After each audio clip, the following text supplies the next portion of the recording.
Aloha. Hello. Aloha. My name is Melissa Tashin, owner of Compost Crusader. And I have one very simple question for you gentlemen. Do any of you compost at home or at your place of business? Peter does. Peter, for the new Bucks Arena? For the new Bucks Arena, we are definitely composting. That's what's up. Yeah, it's very exciting. Yeah. I don't know if you gentlemen are aware, but Milwaukee has a goal to divert 40% of what we're sending to the landfill by 2020. And I believe... Why is that the goal? What's the problem today? Because our landfills are reaching dangerous capacity. And so once they reach capacity, our next move is to create a new landfill, go further. It's going to cost us a lot more money to be able to create that and sustain that type of infrastructure.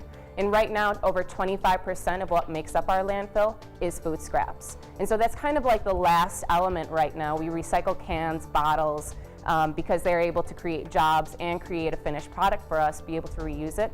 Food scraps can do the exact same thing. And so I believe food scraps can help Milwaukee actually achieve that goal of a 40% diversion by 2020. So in 2008, I had started a nonprofit organization that picked up vegetable and fruit scraps from businesses in 5-gallon buckets. We transported the material, and then we processed the material by hand at community gardens. So right now, businesses are already used to paying for trash and recycling services, right?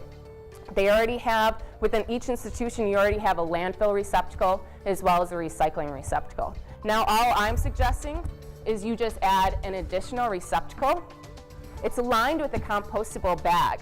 Now, these bags are actually made from soy or corn. They look and they feel like plastic, but they're quite durable.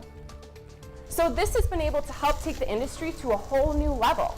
Now, instead of just taking, so this is what our usual trash looks like, right? We've got all different types of medleys in there, including food scraps, right? So now, instead of just being able to compost fruits and vegetables, which we were able to do before, as well as like yard waste and stuff, right? So all of these things, we were already kind of composting.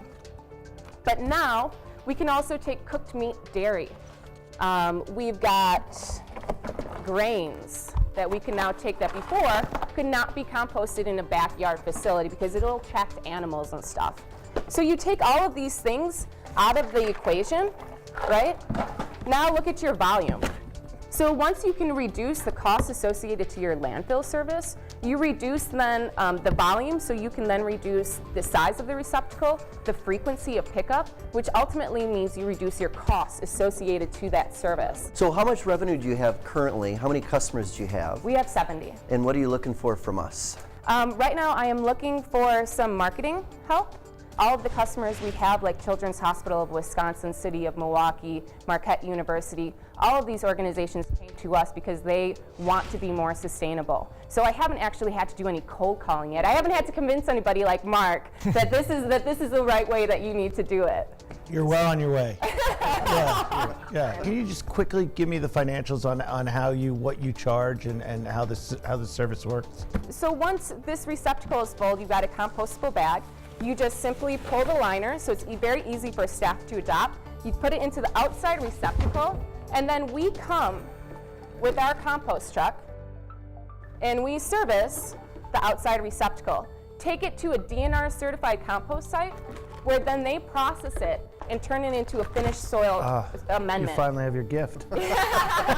You can keep that one, Joe. I think this is good for the Bucks organization. Is anyone else doing this in the United States? Or? Yes, Okay. in the U.S. for sure. New York's been doing it for quite some time. MetLife has been doing it since 2013, the whole stadiums. But what they're finding is that this whole industry, this eco-industry, creates jobs, sustainable living wage jobs for people of various skill sets. So you need drivers, And it's a you good need cause. laborers, you need processors. There's a big market for people that will be getting into this and have to get into this. Yeah, I mean, I started this business because I was passionate about the solution, because it was so clear and it's so obtainable. It's not difficult. It's just really creating another habit.